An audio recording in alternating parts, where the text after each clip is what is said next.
మహాపురుషుడికి ఇల్లాలవడం అంటే ఎన్ని జన్మల అదృష్టమో ఉంటే తప్ప పుణ్యాత్ముడికి ఇల్లాలు కాలేదు. కనుక చూడండి, ఇవి దృష్టిలో పెట్టుకుని ఆఖరిదేది కామము. ఆకలి ఎంత సహజమో, దాహము ఎంత సహజమో, బడలిక ఎంత సహజమో, నిద్ర ఎంత సహజమో, మనుష్య మనస్సుకు కామము అంత సహజము. నేను చెప్పట్లేదు, వేదం చెప్తోంది.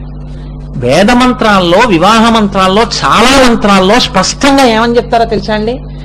కామము కొరకు, కామమును ధర్మబద్ధము చేయుట కొరకు నేను ఈమెను క్షేత్రముగా స్వీకరించుతున్నాను అని చెప్తారు. అంటే ఉన్నది ఉన్నట్టు చెప్తారు అగ్నిహోత్రం దగ్గర.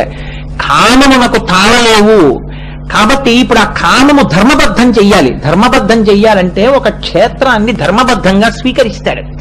స్వీకరించి ఇప్పుడు కామోపభోగము ఆయన ఎందు కలిగితే ఇప్పుడు దోషము లేదు అని చెప్పింది శాస్త్రం. ఆయనకేం దోషం లేదు, అది పరమ ధర్మమే.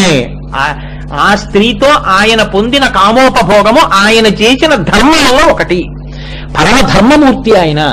కాబట్టి ఈ మూడిటిని దృష్టిలో పెట్టుకుని ఉండాలి. పిల్లల్ని కన్నవాడు పిల్లలు పెరుగుతున్నప్పుడు, పిల్లలు పెరుగుతున్నా కూడా తాను తన భార్యతో కలిసి సంతోషంగా కాలం గడిపేస్తూ, ఆవిడితో ముచ్చట్లాడుతూ ఎదుగుతున్న తన పిల్లల యొక్క పెళ్లి ప్రస్తావన తేనివాడు మహాపాపి అని చెప్పింది శాస్త్రం. నేను నా నోటితో చెప్పలేను, నాకు చెప్పడానికి కూడా సిగ్గేస్తోంది. కానీ నేను మీకు ఒక మాట చెప్తే అటువంటి తండ్రిని ఎంత దారుణంగా మాట్లాడిందో మీకు చెప్తాను. అంటే భద్రత చూడటం అంటే మీకు చెప్తున్నాను, నన్ను మన్నించెదరుగాక నేను ఈ మాట చెప్పినందుకు. ఆడపిల్లకి యుక్త వయస్సు వచ్చేస్తున్నా కూడా పెళ్లి సంబంధాలు చూడనటువంటి తండ్రికి ఏ పాపం వేశారో తెలుసా అండి?